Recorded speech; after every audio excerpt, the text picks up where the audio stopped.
करते हैं। Spontaneous heating से तुम लोगों को क्वेश्चन आ सकता है, सीधा डिफिनेशन आ सकता है कि स्पॉन्टेनियस हीटिंग क्या होता है। ये सभी को पता होगा। स्पॉन्टेनियस हीटिंग स्वतः दहन होता है, हिंदी में स्वतः दहन। तो स्पॉन्टेनियस हीटिंग का डिफिनेशन क्या दिया हुआ है कि the process of self heating of coal resulting in its ignition without the application of external heat. मतलब हम लोग बाहर से कोई भी हीट नहीं देते हैं।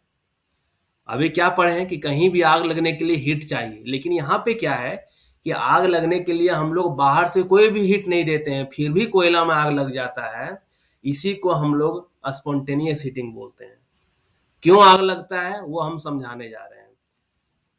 क्योंकि स्पॉन्टेनियस हीटिंग होने के लिए कुछ कुछ कंडीशन होना चाहिए। वैसे हम पहले समझा देते हैं। मान लो कि सरफेस है, सरफेस में कोयला का टुकड़ा है, मान लो इस तरीके से रखा हुआ है, उसमें आग नहीं लगता है। इसमें क्या है, कोयला के टुकड़ा में आग नहीं लगता है। क्यों नहीं लगता है? क्योंकि C+O2 CO2 बन रहा है, हीट रिलीज हो रहा है। लेकिन ये जो भी हीट रिलीज हो रहा है ना, क्योंकि खुला एटमॉस्फेयर में हो रहा है, तो ये हीट क्या हो रहा है, हवा के कारण निकल जा रहा है।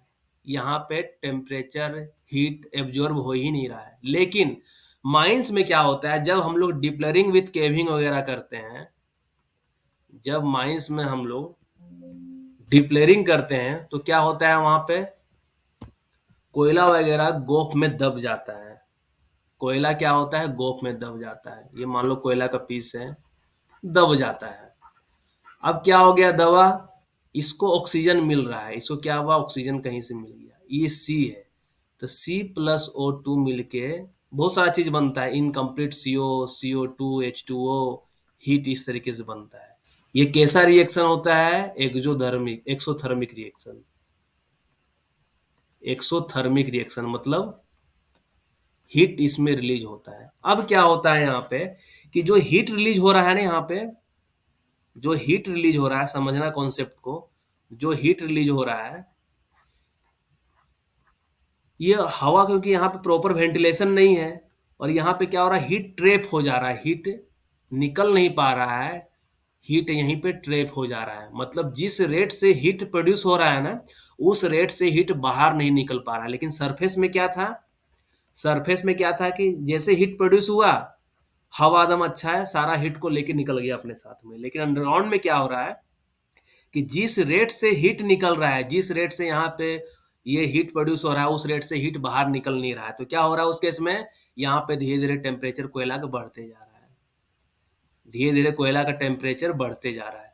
और जब टेम्परेचर बढ़ रहा है तो फिर क्या हो रहा है, ये जो प्रोसेस है और फास्ट हो जाता है।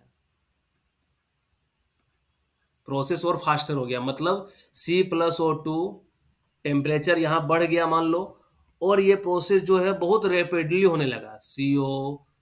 CO2 water vapour plus heat, ये बार बार हीट प्रोड्यूस हो रहा है, हीट जमा हो रहा है, बार बार हीट प्रोड्यूस हो रहा है, हीट जमा हो रहा है। इसके कारण क्या होगा, धीरे धीरे यहाँ का टेम्परेचर बढ़ते जा रहा है। और एक ऐसा टाइम आता है जब कोयला का जो इग्निशन टेम्परेचर होता है, इग्निशन टेम्परेचर पहुंच जाता है। जैसे इग्निशन टेम्परेचर पहुंचता है तो क्या होता है, कोयले में आग पकड़ लेता है। कोयले में आग पकड़ लेता है। तो यही बस स्पॉन्टेनियस हीटिंग, और कोई चीज नहीं है। यही स्पॉन्टेनियस हीटिंग है। यही स्पॉन्टेनियस हीटिंग है। मतलब क्या होता है, कंडीशन ऑफ स्पॉन्टेनियस हीटिंग क्या है कि पहले कोयला इस तरीके से प्रेजेंट होना चाहिए कि वो इजिली ऑक्सीडाइज हो पाए। दूसरा क्या है, ऑक्सीजन मस्त वहां मिलना चाहिए, ऑक्सीजन बहुत जरूरी है। और तीसरा क्या है कि favourable condition for accumulation of heat, मतलब हीट वहां पे ट्रेप हो पाए, हीट जमा हो पाए। अगर हीट निकल जाएगा तो स्पॉन्टेनियस हीटिंग नहीं होगा, लेकिन हीट जमा होगा तो क्या होगा, स्पॉन्टेनियस हीटिंग होगा। तो बस यही स्पॉन्टेनियस हीटिंग का कॉन्सेप्ट है, और कुछ नहीं है स्पॉन्टेनियस हीटिंग। तो देखो, कोयला स्टोक में क्या होता है, कोयला स्टोक में कोयला रखा हुआ है, ठीक है, कोयला रखा हुआ है, पूरा कोयला जमा है। तो क्या ये जो नीचे अंदर जो कोयला दबा हुआ है, ये जो अंदर कोयला दबा हुआ है, मान लो किसी भी तरीके से इसको ऑक्सीजन मिल गया, ये सी है, ऑक्सीजन मिल गया तो C+O2 मिल गया, क्या बनेगा? CO2, CO, H2O, हीट निकला। और ये हीट क्या हुआ है कि बाहर निकल नहीं पा रहा है, निकल रहा है थोड़ा बहुत, पूरा निकल नहीं पा रहा।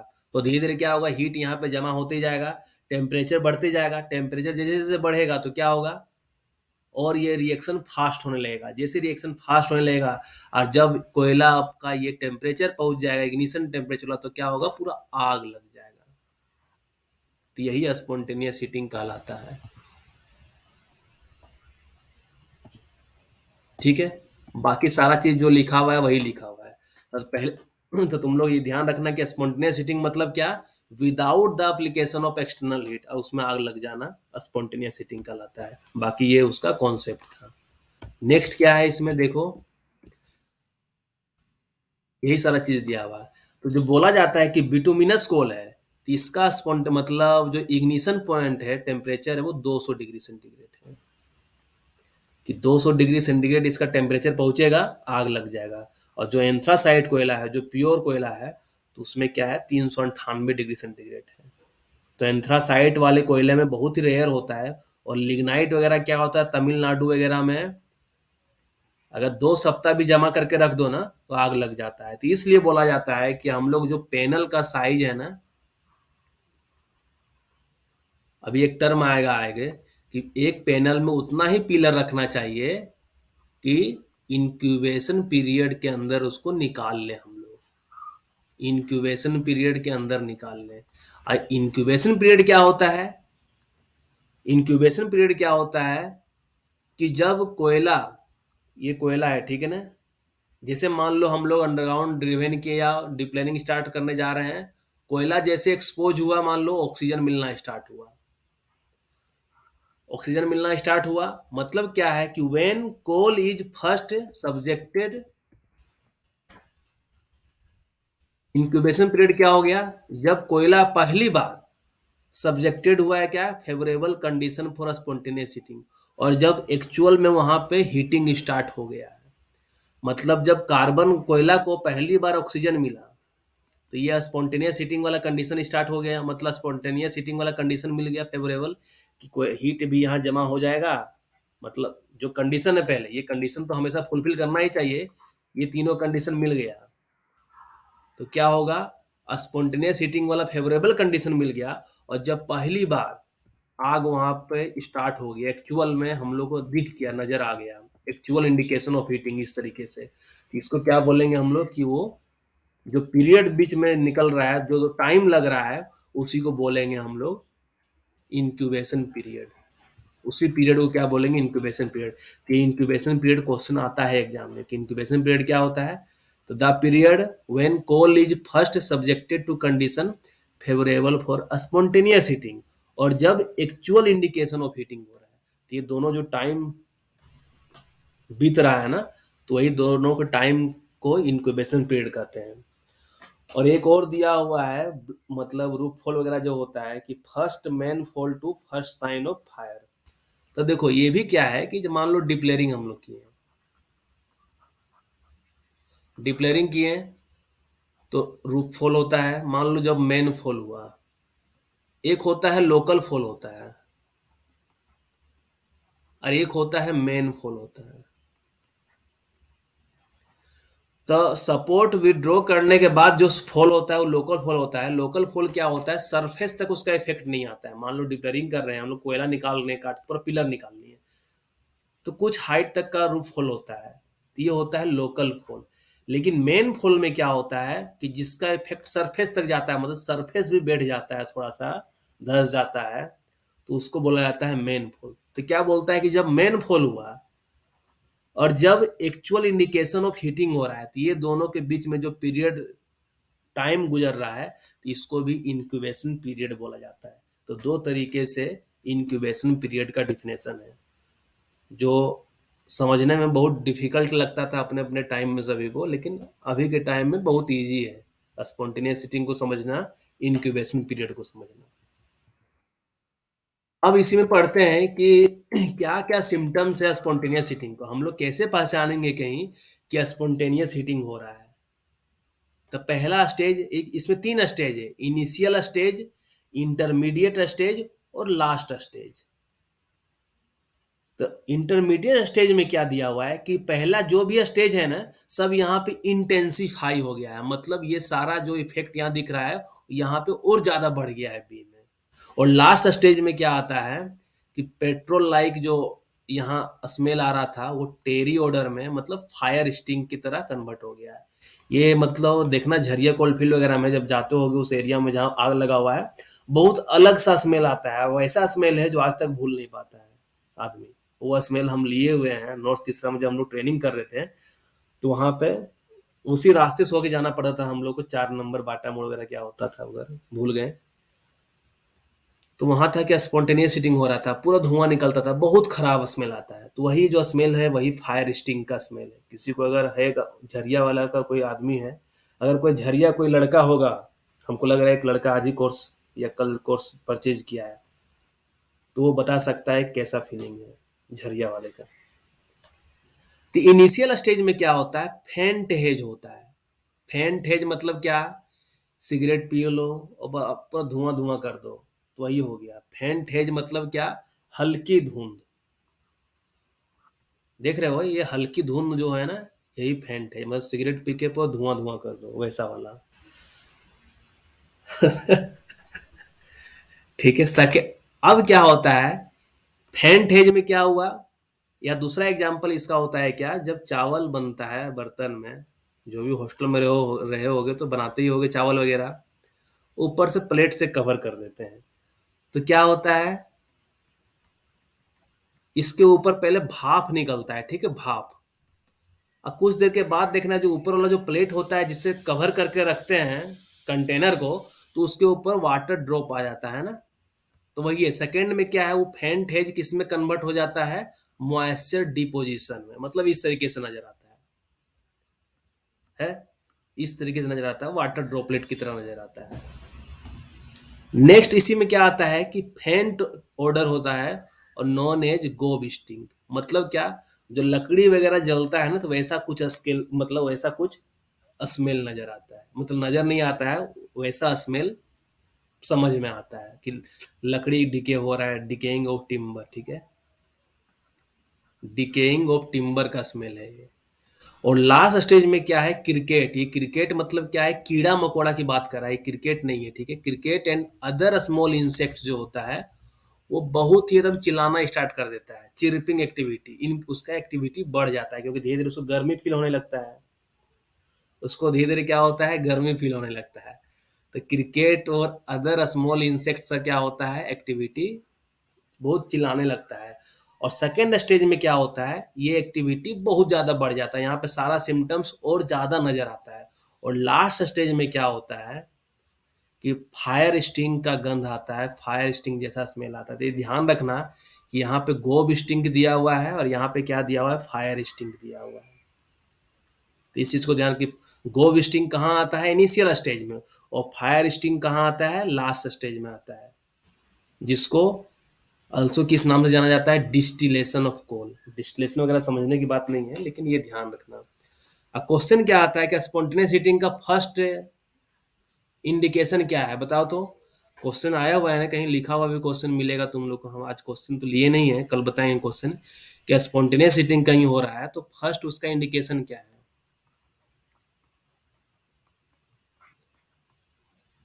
फर्स्ट इंडिकेशन क्या है, sweating of the strata. Sweating मतलब क्या, पसीना छोड़ देना पूरा, है ना, स्वेटिंग ऑफ द स्ट्राटा। तो वही तो यहाँ पे फेंट हेज जो बन रहा है एक तरीके से, धुआं धुआं जो बन रहा है, अल्टीमेटली वो क्या हो रहा है, मॉइस्चर के रूप में डिपोजिट हो रहा है ना। तो वही हो गया, पसीना निकल रहा है। यही मान के चलो कि यही जो पूरा धुआं जैसा नजर आ रहा है, ये क्या कन्वर्ट हो रहा है इसी में। तो वही है कि फर्स्ट स्टेज क्या है, स्वेटिंग ऑफ द स्ट्राटा। बहुत ही इंपॉर्टेंट क्वेश्चन है, एग्जाम में आने का चांस है। बाकी ये इनिशियल, इंटरमीडिएट और लास्ट स्टेज एक बार सिर्फ ध्यान में रखना है तुम लोग को। गोब स्टिंग यहाँ पे होता है, यहाँ पे होता है। हाँ हाँ राइट, वही है, स्वेटिंग ऑफ स्टार्टा ही है। अब आता है क्या, स्पॉन्टेनियस हीटिंग और हम लोग कैसे पता कर सकते हैं। तो स्पॉन्टेनियस हीटिंग पता करने के लिए हम लोग क्या है कि सीओ कितना प्रोड्यूस हो रहा है, क्योंकि कंबसन होगा इनकम्प्लीट कंबसन होगा। स्पॉन्टेनियस हीटिंग क्या हो रहा है, खुल के ऑक्सीजन मिल नहीं रहा है, ऑक्सीजन भी कम ही मिल रहा है, और वहां पे हीट फंस जा रहा है, निकल नहीं रहा है। तो सीओ जितना प्रोड्यूस हो रहा है और ऑक्सीजन जितना कंज्यूम हो रहा है, इस रेशियो को हम लोग ग्राहम्स रेशियो बोलते हैं। Graham's ratio. तो ग्राहम्स रेशियो कुछ दिया हुआ है कि 0.4%, छोड़िए देशमुख से ही लेते हैं, कि 0.1 से 0.5% जो है ना, वो नॉर्मल है कोल माइंस के केस में। ग्राहम्स रेशियो अगर 0.1 टू 0.5 आ रहा है तो नॉर्मल है, वीवीआई है ये, ठीक है। 1% अगर है तो क्या इंडिकेट कर रहा है कि स्पॉन्टेनियस हीटिंग एग्जिस्ट कर रहा है वहां पे। 1% में स्पॉन्टेनियस हीटिंग स्टार्ट हुआ है। सेकेंड में क्या है कि हीटिंग जो है ना एडवांस स्टेज में पहुंच गया है, और वो अप्रोच कर रहा है किधर, एक्टिव फायर। एक्टिव फायर मतलब क्या कि देखो अभी यहाँ पे ये एक्टिव फायर हो गया, ये क्या है, एक्टिव फायर है। और ये क्या है, क्या स्पॉन्टेनियस हीटिंग हो रहा है। और हीटिंग क्या हो रहा है, धीरे धीरे मान लो अभी हल्का हल्का धुआं निकल रहा है, बाद में बहुत ज्यादा धुआं निकलने लगेगा, मतलब हीटिंग एडवांस स्टेज में पहुंच गया है और वो एक्टिव फायर की ओर पहुंच रहा है। और एक्टिव फायर क्या है, ये है एक्टिव फायर। इस चीज को ध्यान रखना है। देखो यहाँ पे सेकंड में क्या है, heating is in advance stage approaching towards active fire. और 3% और ज्यादा में क्या हो जाएगा, ये इंडिकेट करेगा कि पूरा एक्टिव फायर है, मतलब वहां पे आग लग गया है। ठीक है। तो यहाँ पे आता है कि CO/O2 की जांच हम लोग कितने दिन में करेंगे, सैंपल लेके, तो 30 दिन में करते हैं। 30 दिन में कंप्लीटली एनालिसिस करते हैं कि कितना CO प्रोड्यूस हो रहा है और कितना ऑक्सीजन कंज्यूम हो रहा है। और वैसे हम लोग CO की जांच कितने दिन में करेंगे, CO की जांच हम लोग 7 दिन में करेंगे। ये रेगुलेशन में दिया हुआ है, ये कहाँ दिया हुआ है, रेगुलेशन में दिया हुआ है। और यहाँ हम लोग ये चीज हम लोग MCQ वाले क्वेश्चन में भी डिस्कस किए हुए हैं। तो हम एक बार सभी लोग को बोल रहे हैं कि जो मेरा MCQ का 8-9 लेक्चर जो भी है ना, सबसे पहले सब लोग टारगेट करो कि उसको कंप्लीट कर देना है। जितना जल्दी वो हो सके कंप्लीट कर दो, पहले पहले उसको कंप्लीट करो, उसके बाद बाकी चीज पढ़ो, लेकिन उसको पहले कंप्लीट करना है। क्योंकि ये CO/O2 वगैरह जो भी है, वहाँ दो स्मोक हेलमेट यूज करते हैं, CO जांच के लिए, मतलब CO डिटेक्टर यूज करते हैं, CO2 डिटेक्टर यूज करते हैं, फ्लेम सेफ्टी लैंप यूज करते हैं। तो बहुत ही ज्यादा इंपॉर्टेंट चीज बताए हुए हैं। वहां पे मान के चलो कि 92 या 93 नंबर रेगुलेशन से लेके हम 152 नंबर रेगुलेशन तक बताए हुए हैं। और बीच में उसमें शायद 166 169 अच्छा नहीं बताए हैं, ये हम बता देंगे। ठीक है। तो 92 टू 152 वहां पे कंप्लीट है। मतलब ये रेगुलेशन तुम लोग किताब से नहीं भी पढ़ोगे, उसको सिर्फ सुन लो, वो कंप्लीट हो जाएगा वहां पे। एक और ये डाटा था, ये डाटा वही है, सेम है, ठीक है ना। कि 0.5% अगर हो रहा है तो नेसेसरी वो थोरो चेकअप के बारे में बोल रहा है कि हाँ जांच करना चाहिए। इस पे क्वेश्चन आज करें, क्वेश्चन करें या छुट्टी दे दे, ये बताओ। CO/O2 पे क्वेश्चन करे या छुट्टी दे दे आज तुम लोग को, कि बहुत ज्यादा बोरिंग हो गया आज।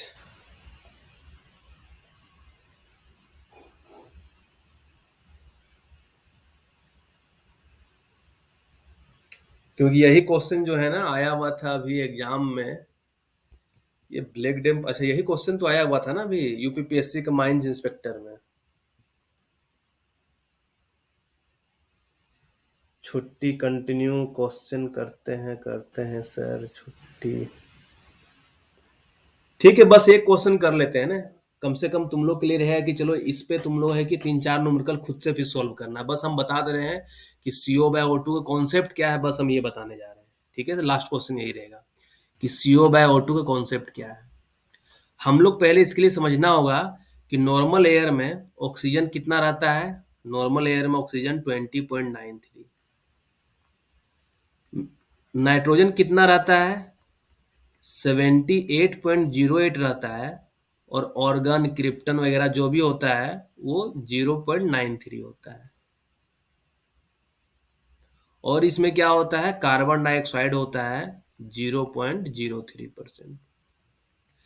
तो हम लोग क्या करते हैं, ये दोनों कंबाइन कर देते हैं, ठीक है। ये कंबाइन करके हम लोग नाइट्रोजन बोलते हैं कि एटमॉस्फेयर में इतना है, जिसको रफली बोलते हैं 79.04%, कि 79.04% including inert gas like organ, मतलब ये इनर्ट गैस कहलाता है, इनर्ट गैस। तो इनर्ट गैस को मिलाकर बोलते हैं कि नाइट्रोजन कितना है 79.04%, ऑक्सीजन कितना है 20.93, और कार्बन डाइऑक्साइड कितना होता है 0.03। हम लोग के एटमॉस्फेयर में सीओ नहीं मिलता है, वो माइंस में प्रोड्यूस होता है। अब हम लोग क्या निकालना है यहाँ पे, अब देखो ये हो गया कि हम लोग को पता रहना चाहिए, ये डाटा हम लोग को पता रहता है, ये दिया हुआ हो सकता नहीं भी रहे।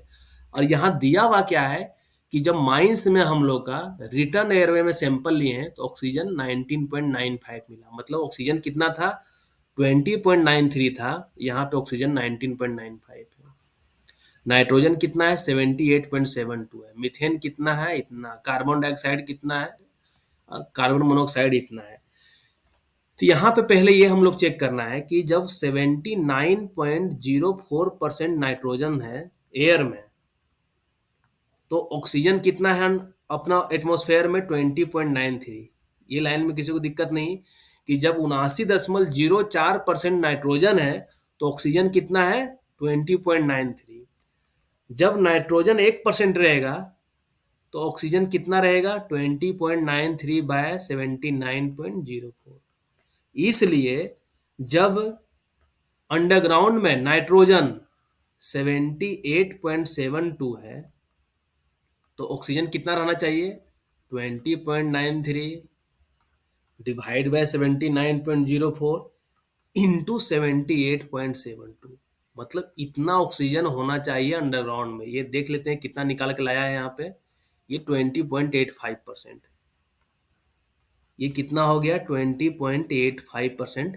इतना ऑक्सीजन अंडरग्राउंड में होना चाहिए। जब इतना नाइट्रोजन है ना तो इतना ऑक्सीजन होना चाहिए, लेकिन क्या देख रहे हैं, लेकिन हम लोग क्या देख रहे हैं कि जो ऑक्सीजन अंडरग्राउंड में मिल रहा है ना वो 19.95 है।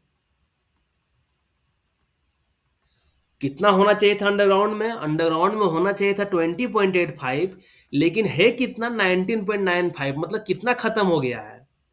तो 20.85 जो लिखते हैं ना कि सीओ कंज्यूम निकालना है, सीओ प्रोड्यूस हो गया है, सीओ प्रोड्यूस, और O2 कितना कंज्यूम हुआ है, कि ऑक्सीजन कितना खपत हुआ है 19.95, इसमें माइनस कर दो, 5 में 5 गया 0, 18 में 9 गया 9, मतलब 0.90% ऑक्सीजन खत्म हो गया। तो नीचे क्या आ गया 0.90, और ऊपर में सीओ कितना प्रोड्यूस हुआ है। हम लोग जानते हैं क्या कि सरफेस पे सीओ नहीं होता है, अंडरग्राउंड में जो भी सीओ प्रोड्यूस हुआ है कितना हुआ है 0.005, 0.005। इसी को सोल्व कर दो आंसर आ जाएगा। देखो यहाँ पे 0.005 डिवाइड बाई 0.9 इंटू 100 कर दिया है तो 56%, मतलब 0.56 निकल गया। तो ये है ग्राहम्स रेशियो। देखो कितना इजी स्टेप है इसका, इसका स्टेप कितना, हाँ क्वेश्चन आ सकता है। अभी यूपीपीएससी माई इंस्पेक्टर में आया है, तुम लोगों में भी क्वेश्चन आ सकता है, ठीक है। और थोड़ा क्या करना होगा कैलकुलेशन उस केस में, थोड़ा अप्रोक्सीमेट, एक तरीके जिसको क्या बोल सकते हैं 1/5, 1/5 नहीं, 20.93 79.04, 1/4 के लगभग है कुछ वो। ऐसा क्वेश्चन एग्जाम में तो कैलकुलेशन, लेकिन तुम लोग को थोड़ा करना होगा उस केस में। लेकिन हम तो बताएंगे यही कि 2-3 क्वेश्चन हम तुम लोग करवाएंगे, ठीक है ना। ये क्वेश्चन करवा दिए, बाकी क्वेश्चन कल करवाएंगे। उसका आंसर सिर्फ रट लेना, ठीक है। अगर डाटा सेम रहेगा तो आंसर रट लेना, दिमाग में रख।